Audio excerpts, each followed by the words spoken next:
Okay, so this is another video on question and answer with a couple of ideas I just wanted to throw out. Um, I'm just going to stick with the A section on this one, and it'll probably be the last one for the night because I'm getting tired. So, anyway, when playing the melody, especially when playing the melody up here, you might want to play that sort of counter line,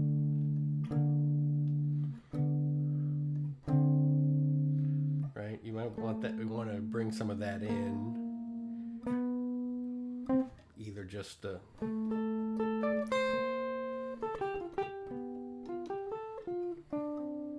or actually have it.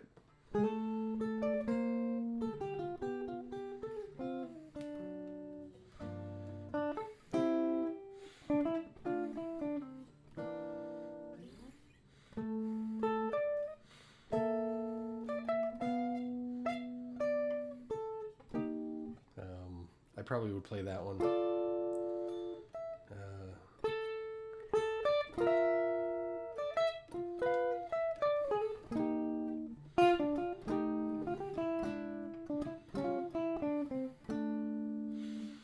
So there's your A, B flat, B, there's your C, and then I like to get that F sharp in to make it sound like the D7.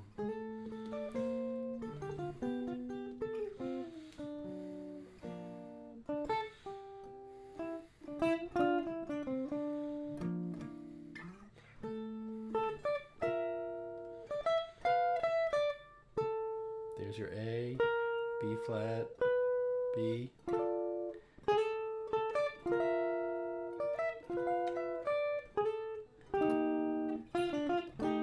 B7, B flat, A7, B7 sharp 5, B flat 7 flat 5, A7 sharp 5.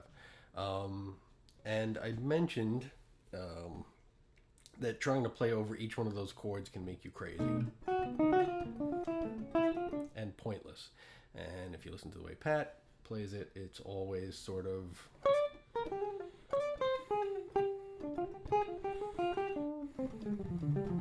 D minor pentatonic, D bluesy kinds of things, right? So here's a neat sort of way to think about pentatonics and changing pentatonics in minor ways. It's partly superimposing a pentatonic. So if we take just the D minor pentatonic, the root, the flat third, fourth, fifth, flat seven, root, flat third, fourth, fifth, flat seven.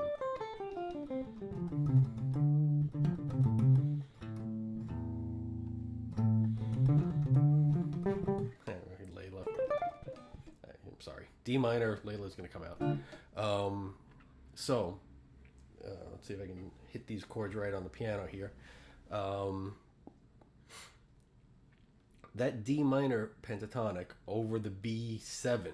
The D is the sharp 9. The F is the flat 5. The G is the sharp 5. The A is the flat 7. The C is the flat 9. So they're all like really cool extensions or alterations of a B flat 7 chord. So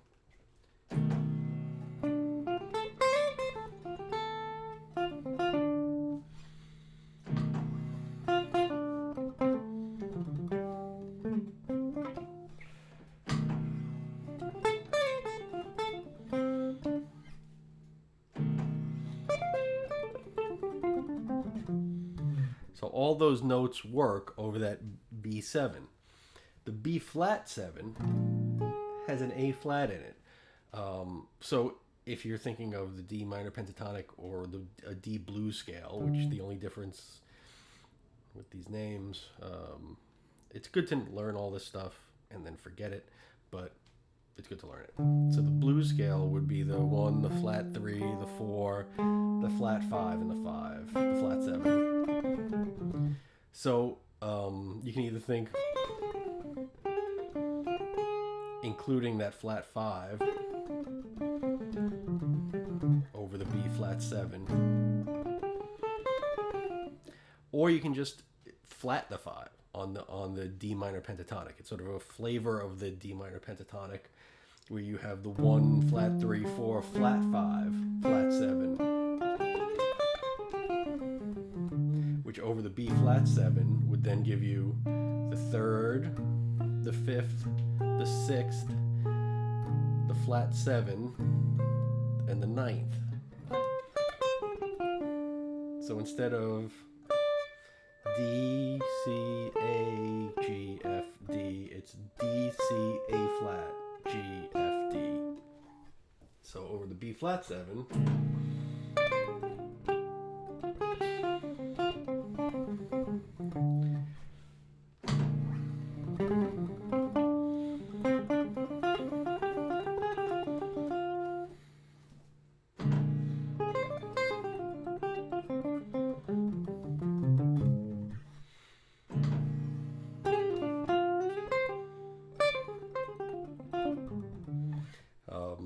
so changing one note in that minor pentatonic helps it work over that chord. Now the A7, when we get to the A7, if you change one other note, instead of starting on the D, you start on the C sharp, right? Because on an A7, you've got that C sharp in there as the 3rd. So instead of the D, you start on C sharp. But everything else is the same as the D minor pentatonic. So it's D flat or C sharp, F, G, A, C, C sharp. So I just, whatever fingering you like using for the D minor pentatonic, you just change that one note.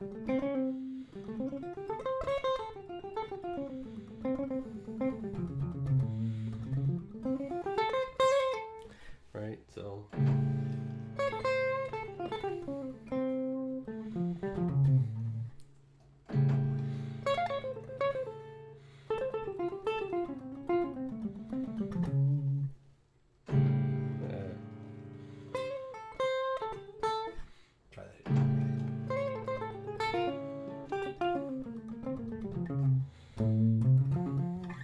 So to go through all three of those chords, you're playing D minor pentatonic, D minor pentatonic with a flat 5, the D minor pentatonic over the B7, D minor pentatonic with a flat 5 of the B flat 7, and D minor pentatonic with a flat tonic, a flat 1.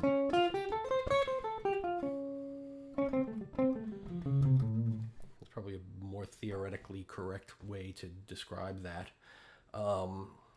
But basically, you're taking this group of 5 pitches, changing one for the second chord, changing another one for the third chord, and then you're back to D minor.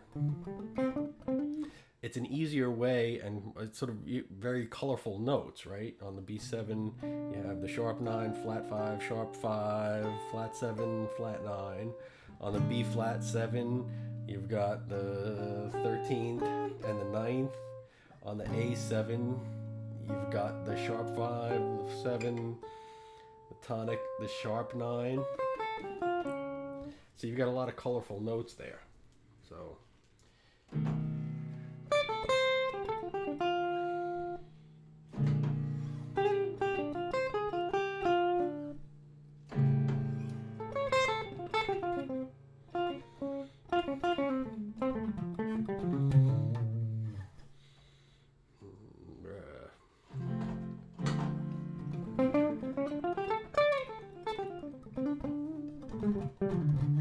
So it's a neat way to get through them. I'm going to do that again just because I like it. I'm having fun.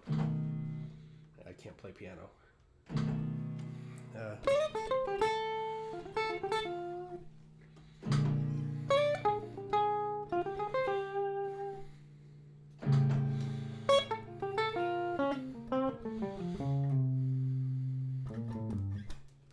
some stuff there.